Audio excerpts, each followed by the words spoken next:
বাড়ি আসার পরে গেটে তালা দিয়ে যায়নি আমি। গেট খোলাই ছিল, উপরে খোলা ছিল, এমনি টানা ছিল, নিচেও ছিল।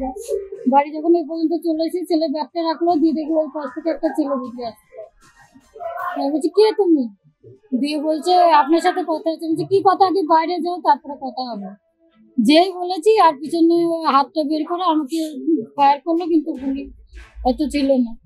দুটো ফায়ার করার পরে আমার ছেলে দৌড়ে ঘরে গিয়ে দরজাটা বন্ধ করে দিয়ে অনেকক্ষণ ধাক্কাধাক্কি হয়। ধাক্কাধাক্কি হওয়ার পরে তারপরে মানে যখন বুঝতে পারলাম যে ধাক্কাধাক্কি হচ্ছে না, চিটকিনি দিয়ে আটকে দিয়ে এবার বলছি করেন তুই দিদি কোথায়, দিদিকে দেখ। তারপর পিছন দিয়ে গিয়ে দেখে আমার মেয়ে ভেবে পড়ে আছে। না, কাজটা পরে আমরা আগে থাকতাম, আগে ওখানে মোটামুটি 18 সাল থেকে ছিলাম, 23 পর্যন্ত ছিলাম। মানে ও 12 হওয়ার পরে এখানে আবার চলে এসেছি।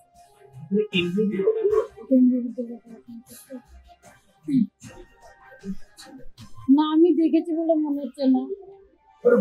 হ্যাঁ, আমাকে লক্ষ্য করে গুলি চালিয়েছিল, কিন্তু গুলি ছিল না, গুলি ছিল না।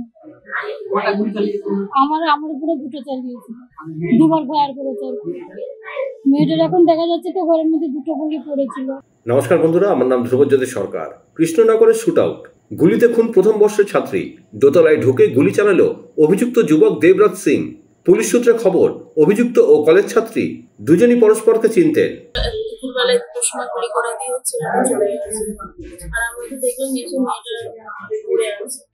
চিনতে পেরেছেন? না, কি করলেন? আমরা কিছুই জানি না। প্রথমে এসে আমরা তো এসেই দেখছি যে মেয়েটা মরে আছে। গুলি কোথায় লেগেছে? গুলি মাথায় লেগেছে। কড়াউন গুলি চালিয়েছে জানেন?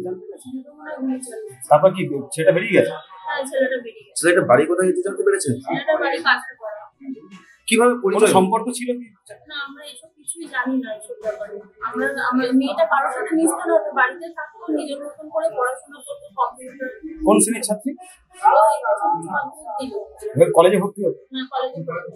অন্য কোনো কারণ খুঁজে পাচ্ছেন? না, এসব আমরা কোনো কারণ খুঁজে পাচ্ছি না। মেয়েটা কারোর সাথে মিশতো না, বাড়িতে থাকতো। দোকান থেকে বেরিয়ে দৌড়তে এলাম, একজন কাস্টমারকে বসিয়ে রেখে গিয়ে দেখলাম বিছনার ওপর ধস্তাধস্তি করেছে, চাদর ফাদর সব ঢোকানো, বিছনার নিচে ফেলে, খাটের নিচে ফেলেছে, ফেলে মাথায় গুলিটা দেখলাম, কানের পাশ দিয়ে প্রচুর ব্লাড, মানে কানেও একটা করেছে।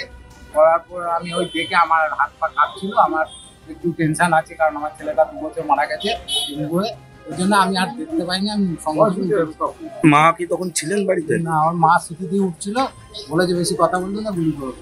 ওর মার কিছু ভয় পায়নি, ওর ভাই চিনতে পেরেছে, কিন্তু ওর ভাই সঙ্গে সঙ্গে দাদুর সঙ্গে বেরিয়ে যায়, আর ওর ঠাকমা খোড়া মানুষ বাড়িতে ছিল। আমি সঙ্গে সঙ্গে এলাম, ওর মা আছে কাঁপতে কাঁপতে দাঁড়ালো। আমি আর তখন সবাইকে ডাকতেছি, ঈশা বলে আমরা ডাকতাম, ভালো নামটা আমি বলতে পারবো না।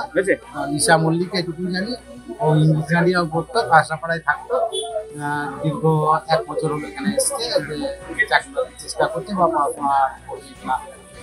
চেষ্টা করছিল। আমরা জন্মাতে দেখেছি ওকে, এত বলে আমি তার সঙ্গে কথাও বলবো না। আর কি হলো ঘটনাটা, কি ব্যাপার আমি জানি না। আমার খুবই খারাপ লাগছে। বন্ধুরা, ভিডিওটি ভালো লাগলে দয়া করে লাইক শেয়ার করে দেবেন, আমাদের পেজটা ফলো করে নেবেন, আর আপনার মতামত কমেন্ট করে অবশ্যই জানান। ধন্যবাদ।